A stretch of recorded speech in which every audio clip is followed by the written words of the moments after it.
ஓம் விக்னேஸ்வரா போற்றி, ஓம் நவக்கரநரலை போற்றி. மகர ராசி நேயர்களுக்கு வணக்கம். மகர ராசிக்கு இந்த வீடியோ பதிவில் வருகிற சந்திரகிரகணத்தை முன்னிட்டு நடக்க போகிற விசேஷ தகவலை சொல்ல போகிறோம். சந்திரகிரகணத்துக்கு பின்னாடி நல்ல ஒரு மாற்றம் வருது, ராசிக்கு நல்ல ஒரு ஏற்றம் வருது, ஒரு விடிவு காலம் பிறக்குது. சந்திர கிரகணம், சூரிய கிரகணம் இது வருஷத்துக்கு 2 தடவை நடக்கும். இது நடந்த பின்னாடி வாழ்க்கையில் ஒரு முக்கியமான மாற்றம் நடக்கும். ஏன்னா ரெண்டுமே ஒளிக்கிரகங்கள் ஏற்படுகின்ற சில மாற்றங்கள் இந்த பிரபஞ்சத்துக்கு, இந்த பூமிக்கு ஒரு நல்ல ஒரு நிகழ்வை கொடுக்கும். அது ஒவ்வொரு ராசிக்கும் ஒவ்வொரு விதமான பலன்களை கொடுக்கும். அப்படி பார்க்கும்போது மகர ராசிக்கு இந்த சந்திர கிரகணம் முடிஞ்சு வருகிற நாட்கள் மிகச்சிறப்பான நாட்களாக பார்க்கப்படுகிறது. சந்திர கிரகணம்னா என்ன சார் அப்படின்னு பார்த்தோம்னா, சந்திர கிரகணம் அதாவது சந்திர கிரகணம் என்பது சந்திரனுக்கும் சூரியனுக்கும் இடையில் பூமி வந்துடும். அதாவது நம்ம பூமி ஒரு கோள் தான், இது ஒரு கிரகணம் தான், இது ஒரு கிரகம் தான். சூரியனுக்கும் சந்திரனுக்கு இடையில் பூமி பூமியோட நிழல் சந்திரனில் படும்.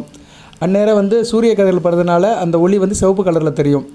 இது ரெட் மூன் அப்படிமோ, ரத்த நிலா அப்படிமோ. ஸோ இந்த நிகழ்வு சந்திரன் கிரகங்களால் பிடிக்கப்படும் போது வரும். சர்ப்ப கிரகங்கள் ராகு கேதுவாளால் பிடிக்கப்படும் போது இந்த சந்திர கிரகணம் ஏற்படும். பௌர்ணமி முன்னிட்டு இந்த கிரகணம் ஏற்படும்.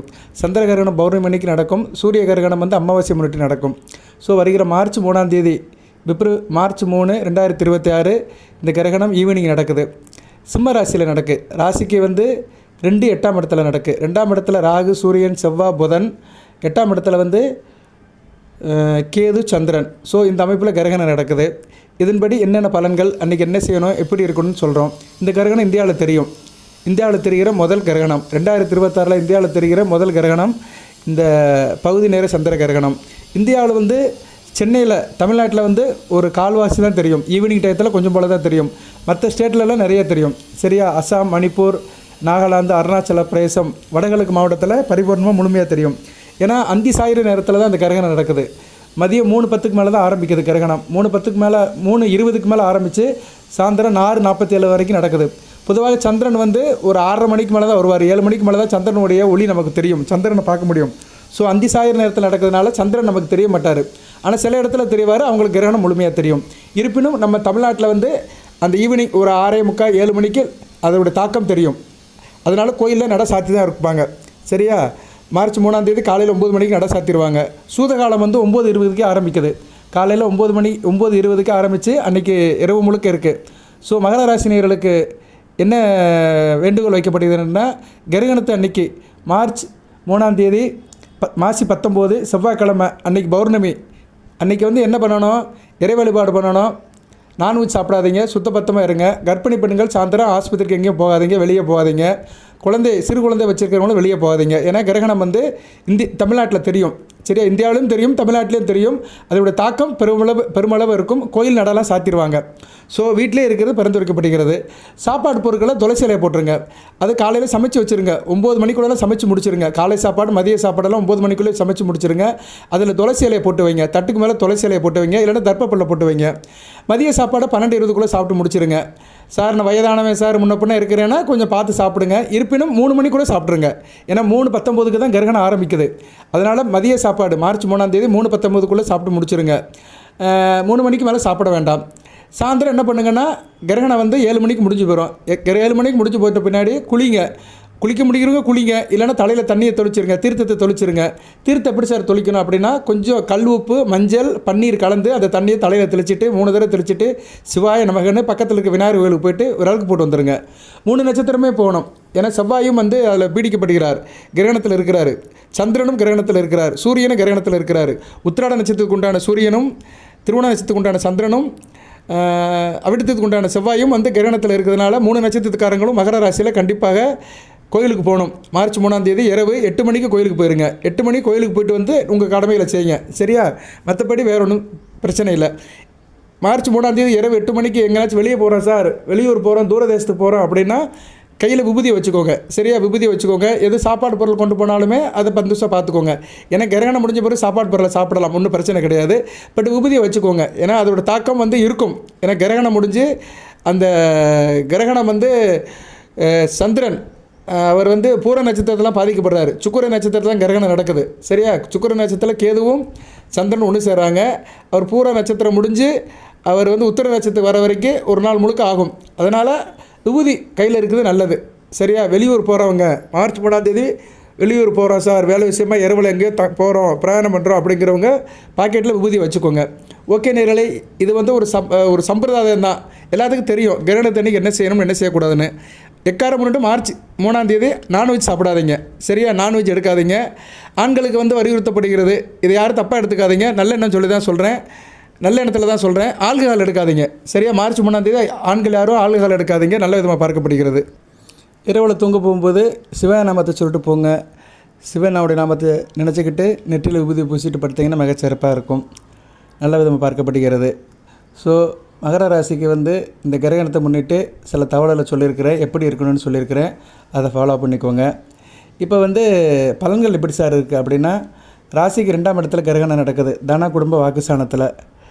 கிரகணத்தை முன்னிட்டு வருகின்ற பலன்கள் அப்படி பார்த்தோம்னா மகர ராசிக்கு வந்து சிறப்பாக தான் இருக்குது. ரத்த நிலா ரெட் மூன் முடிஞ்ச பின்னாடி, அந்த கிரகணம் முடிஞ்ச பின்னாடி மகர ராசிக்கு பணஸ்தானத்தில் கிரகணம் எடுப்பதுனால வருமானம் 100% நல்லாயிருக்கும். 100க்கு 100 வருமானம் நல்லபடியாக இருக்கும். பணம் ஒரு திருப்தியாக இருக்கும். ஸோ அது லட்சங்களாக இருக்கலாம், கோடிகளாக இருக்கலாம். உங்கள் அலைகேஷனுக்கு ஏற்ற மாதிரி, ஏற்பாட்டுக்கு ஏற்ற மாதிரி பணப்புழக்கம் அதிகமாக இருக்கும். மார்ச் 3ஆம் தேதிக்கு பின்னாடி வருகிற நாட்கள் பணப்புழக்கம் ரொம்ப அதிகமாக இருக்கும். திறமைக்கு முன்னுதாரணம் இருக்கப்படும். வேலை பார்க்குறவங்களுக்கு உங்கள் டேலண்ட் எப்படி இருக்குது, உங்கள் எஃபிஷியன்சி எப்படி இருக்குது, அதுக்கேற்ற மாதிரி உங்களுக்கு வாய்ப்பு வழங்கப்படும். உத்தியோகத்துக்கு போகிறவங்க நல்லா பெர்ஃபார்ம் பண்ணுங்கள், நல்ல ஒரு கிரெடிட் கிடைக்கும். சரியா? வேலை பார்க்குற இடத்துல நல்லா உங்களுக்கு வந்து ஒரு என்ன சொல்லுவாங்க, அது கிரெடிட்னா என்ன, உங்களுக்கு வந்து நல்ல அங்கீகாரம் கிடைக்கும், ரெக்கக்னேஷன் கிடைக்கும். அதை வச்சு உங்களுக்கு வந்து இன்க்ரிமெண்ட்டு, பதவி உயர்வு, ப்ரொமோஷன், ட்ரான்ஸ்ஃபர் இதெல்லாம் கிடைக்கும். உத்தியோகத்தில் இருக்கிறவங்களுக்கும் நல்ல விதமாக பார்க்கப்படுகிறது. தேவை அதிகமாக இருக்கும். வேலை பார்க்குறவங்க, உத்தியோகத்தில் இருக்கிறவங்களுக்கு வந்து தேவைகள் அதிகமாக இருக்கும். அதுபோக வந்து உங்களுடைய தேவைகள் அதிகமாக இருக்கிறதுனால நிறைய காரியங்கள் பண்ணுவீங்க. மல்டி லெவல் பர்ஃபார்மன்ஸ், நிறைய காரியங்கள் பண்ணுறதுனால பணப்புழக்கம் பல மடங்கு பெருகும். புதிய வாய்ப்புகள் உருவாகும். இதுதான் ரொம்ப முக்கியம். ஒரு மனிதன் வந்து முன்னேறணும்னா வாய்ப்புகள் உருவாகணும். அந்த வாய்ப்புகளை நீங்கள் நல்ல விதமாக பயன்படுத்திக்கணும். அதுக்குண்டான சூழ்நிலையிலும் உருவாகும். அந்த சூழ்நிலையை சாதகமாக பயன்படுத்திட்டு அந்த வாய்ப்புகளை வெற்றிகரமாக கொண்டு போங்க. வாய்ப்புகள் மூலம் பண வருமானம் அதிகமாக இருக்கும். குழந்தைகள் வழியில் பெரிய வெற்றி இருக்கும். சரியா? குழந்தைகள், உங்கள் பிள்ளைகள் விஷயத்தில் எதிர்பார்த்த தகவல் நல்ல விதமாக பார்க்கப்படுகிறது. புத்திர பாக்கியம் கிடைக்கிறதுக்கு வாய்ப்பு இருக்குது. மகர ராசியில் குழந்தை இல்லையேன்னு ஏங்கிட்டு இருக்கிறவங்களுக்கு அடுத்து வருகின்ற நாட்கள், கிரகணம் முடிஞ்சு வருகிற நாட்களில் புத்திர பாக்கியம் சீக்கிரம் கிடைக்கும். அதுபோக பங்குகள் நல்லாயிருக்கும். ஷேர் மார்க்கெட்டு, பங்கு சந்தை, மற்றபடி நிறைய ஷேருங்கள் வச்சுருப்பீங்களா, அது நல்லாயிருக்கும். பேங்கில் இன்வெஸ்ட்மெண்ட் பண்ணுறது, கோல்டில் இன்வெஸ்ட்மெண்ட் பண்ணுறது, நீங்கள் எதில் இன்வெஸ்ட்மெண்ட் பண்ணாலுமே உங்களுக்கு வந்து சிறப்பாக இருக்கும். அதுக்கு நிறைய ஆப்பர்ச்சுனிட்டி கிடைக்கும். ஊடகத்துறை நல்லாயிருக்கும். மீடியாவில் இருக்கிறவங்க, டிவியில், சேனலில், அது போக வந்து ரேடியோ, இப்படி நிறையா இருக்குது. சரியா நேயர்களே? யூடியூப், இப்படி நிறையா சொல்லிட்டு போகலாம். இப்படி மீடியாவில் இருக்கிறவங்களுக்கு, இணையதளத்தில் இருக்கிறவங்களுக்கு, தரவு சம்மந்தப்பட்டவங்களுக்கு நல்ல ஒரு காலமாக பார்க்கப்படுகிறது. ஆசைப்பட்டது அனைத்தும் நிறைவேறும். சரியா? மனதில் நினைத்தது எல்லாமே நிறைவேற்றுவீங்க. அதுக்குண்டான நம்பிக்கை வரும். நம்பிக்கை தான் நடராஜன். ஸோ உங்களுக்கு வந்து ஒரு திடமான நம்பிக்கை இருக்கும். அந்த திடமான நம்பிக்கையை நிறைவேற்றுறதுக்கு கிரக நிலையெல்லாம் ஒத்துழைப்பு கொடுக்கும். நல்ல விதமாக பார்க்கப்படுகிறது.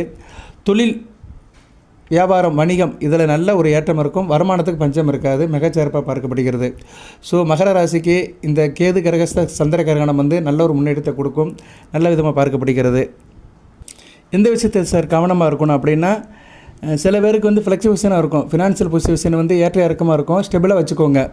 பண பற்றாக்குறை வந்துச்சுன்னா கடன் வாங்காதீங்க, அதை மேனேஜ் பண்ணுங்கள். அதுபோல் கிரகணம் முடிஞ்சு வருகிற நாட்களில் வந்து செலவுகள் கொஞ்சம் அதிகமாக இருக்கும். ஏன்னா 8ஆம் இடத்துல நடக்கிறதுனால திடீர் செலவுகள், விரயங்கள் இருக்கும். செலவுகளை கட்டுப்படுத்திக்கோங்க. தேவையான செலவுகளை செய்யுங்க. தன்னம்பிக்கையாக இருங்க. சரியா? என்னால் முடியும் அப்படின்னு தன்னம்பிக்கையோடு இருங்க. அதுதான் ரொம்ப முக்கியம். ஏன்னா தன்னம்பிக்கை உரிய கிரகம் சூரியன் வந்து அஸ்தமனம் அடைகிறாரு. ஆனால் நல்ல விஷயத்தில் ராசிநாதன் வந்து அஸ்தமனம் அடையலை. சனி பகவான் வந்து அஸ்தமனம் அடையலை. அவர் சுபத்துவமாக இருக்கிறார். ராசிக்கு 3ஆம் இடத்துல சுக்கிரன் கூட சேர்ந்து சுபத்துவமாக இருக்கிறாரு. மகர ராசிக்கு வேண்டிய முக்கியமான கிரகங்கள் 2 கிரகங்கள் இந்த கிரகணத்திலேருந்து வெளியே வந்துருச்சு. கிரகணத்தில் பாதிக்கப்படலை. சனி பகவான் 1, 2 கூடியவனும், ராசிக்கு 5, 10 கூடியவனும், அதிர்ஷ்ட சனாபதியும் கர்ம சனாபதியும் நல்ல நிலைமையில் இருக்கனால மகர ராசிக்கு வந்து கிரகணத்தால் பெருசாக பாதிப்பதும் இருக்காது. 100க்கு 75% ப்ராஃபிட் தான் இருக்கும். பாதிப்பு இருக்காது. ப்ராஃபிட் தான் இருக்கும். பெனிஃபிட் தான் இருக்கும். அது நல்லபடியாக வச்சுக்கோங்க. வழிபாடு பண்ணுங்கள். சரியா? மார்ச் 3ஆம் தேதி இரவு 8 மணிக்கு மேலே பக்கத்தில் இருக்க விநாயகர் கோவிலுக்கு போய்ட்டு வந்தீங்கன்னா மிகச்சிறப்பாக இருக்கும். விநாயகர் கோவிலுக்கு போய்ட்டு விளக்கு போட்டு வந்துடுங்க. சரியா? அந்த கிரகண தோஷம் முடிஞ்சிடும். 3 நட்சத்திரக்காரங்களும் போங்க. நல்ல விதமாக பார்க்கப்படுகிறது. சாப்பாடு விஷயத்துலையும் கவனமாக இருங்க. கர்ப்பிணி பெண்கள் கவனமாக இருங்க. அதுபோக வந்து அன்றைக்கி ஒரு நாள் சுத்தமாக இருங்க. ஆண் பெண் இருபாலரும் அன்றைக்கி கிரகணத்தன்னைக்கு நைட்டில் சுத்தமாக இருந்தீங்கன்னா மிகச்சிறப்பாக இருக்கும். ஏன்னா கிரகணம் முடிஞ்சு அதோட தாக்கம் இருக்கும். சரியா நேர்களே? அதுதான் நமக்கு ரொம்ப முக்கியம். அதனால் இருபாலர்களுமே கொஞ்சம் ஆண் பெண் இருபாலர்களும் கொஞ்சம் சுத்தபத்தமாக இருந்தீங்கன்னா குடும்பம் நல்ல விதமாக பார்க்கப்படுகிறது. அனைவரும் இறைவனை வழிபாடு பண்ணுங்கள். சந்திர கிரகணம் நடக்குது, சிம்ம ராசியில் நடக்குது. சிவசக்தி வழிபாடு பண்ணுங்கள். சரியா? விநாயகர் பெருமான நாமத்தை சொல்லிட்டு சிவசக்தி வழிபாடு பண்ணுங்கள். வீரகணபதி வழிபாடு பண்ணுங்கள். வீரகணபதி படம் ஏற்கனவே நான் அனுப்பியிருக்கிறேன் நான் மகர ராசிக்கு. அது வேணுங்கிறவங்க என்கிட்ட வாங்கிக்கலாம். சரியா? வாட்ஸ்அப்பில் கேளுங்க. ஃபோன் பண்ணிலாம் கேட்காதீங்க. ஃபோன்லலாம் படம் அனுப்ப முடியாது. நிறைய பேர் ஃபோனில் கேட்குறாங்க. எனக்கு ரொம்ப சங்கடமாக இருக்குது. மக்கள் இன்னும் அறியாமல் தான் இருக்கிறாங்க. பட்டன் செல்லில் ஃபோன் பண்ணிவிட்டு எனக்கு படம் வேணும் சார், இமேஜ் வேணுங்கிறாங்க. இமேஜுங்கிறது வாட்ஸ்அப்பில் தான் அனுப்ப முடியும். ஆண்ட்ராய்டு ஃபோன் இருக்கிறவங்களுக்கு தான் அனுப்ப முடியும். ஸோ இமேஜ் வேணுங்கிறவங்க வந்து வாட்ஸ்அப்பில் கேளுங்க. சார் எனக்கு வீரகணபதி படம் அனுப்புங்கன்னா நான் கண்டிப்பாக அனுப்பிவிடுவேன். ஃப்ரீயாகவே அனுப்பிவிடுவேன். அந்த இமேஜை நீங்கள் பிரிண்ட் அவுட் எடுக்கணும். ஒரு கடையில் கொண்டு போய் கொடுத்து பிரிண்ட் அவுட் எடுத்து லேமினேட் பண்ணி தான் வணங்கணும். சரியா? சும்மா எதுவுமே கிடைக்காது. சரியா? சும்மா கிடைக்கிறது என்ன? மூச்சு தான் கிடைக்கும், காற்று தான் சும்மா கிடைக்கும். தண்ணி கூட காசு கொடுத்தா தான் கிடைக்குது. சரியா? நல்ல தண்ணி வாங்கினோம்னா ஒரு 30 ரூபா கொடுத்தா தான் நல்ல தண்ணி கொடுக்குறான் கேனில். சும்மா இலவசமாக கிடைக்கிறது இந்த பிரபஞ்சத்தில் இன்றைக்கி பூமியில் காற்று மட்டும்தான் இலவசமாக கிடைக்குது. மற்ற அனைத்துமே வந்து பணத்தை கொடுத்தா தான் கிடைக்குது. அதனால் என்ன சொல்கிறேன்னா, தயவு செய்து யதார்த்தத்தை புரிஞ்சுக்கோங்க. நம்ம எந்த உலகத்தில் இருக்கோம், நம்மளை சுற்றி என்ன நடக்குன்னு தெரிஞ்சுக்கோங்க. நிறைய பேருக்கு ஒன்றுமே புரிய மாட்டேங்குது. உடனே ஃபோனை போட்டுறது. சார் அதை கேளுங்க, அதை கொடுங்க, இதை கொடுங்க. எப்படி கொடுக்க முடியும்? சொல்லத்தான் முடியும். சரியா? வீரகணபதி படம் மற்ற எந்த படம் வேணும்னாலுமே வாட்ஸ்அப்பில் தான் கேட்கணும். தயவுசெய்து யாரும் ஃபோன் பண்ணி கேட்காதீங்க. எது தகவல் உங்களுக்கு எது கேள்விகள் இருந்துச்சுன்னா கமெண்ட் பாக்ஸில் கேளுங்க. மகர ராசிக்கு யூடியூப்பில் கமெண்ட் பாக்ஸ் கீழே வரும். அந்த கமெண்ட் பாக்ஸில் கேளுங்க. கண்டிப்பாக நான் பார்த்து பதில் சொல்லுவேன். சொல்லிட்டு தான் இருக்கிறேன். அதை தொடர்ந்து செய்வேன். வாழ்த்துக்கள் நேர்களே. இந்த கேது கிரகஸ்த சந்திர கிரகணம் மகர ராசிக்கு ஒரு முன்னேற்றத்தை கொடுக்கும். சரியா? அந்த இரத்த நிலா முடிஞ்ச பின்னாடி உங்களுக்கு வாழ்க்கையில் ஒரு ஏற்றம் இருக்கும். நல்ல விதமாக பார்க்கப்படுகிறது.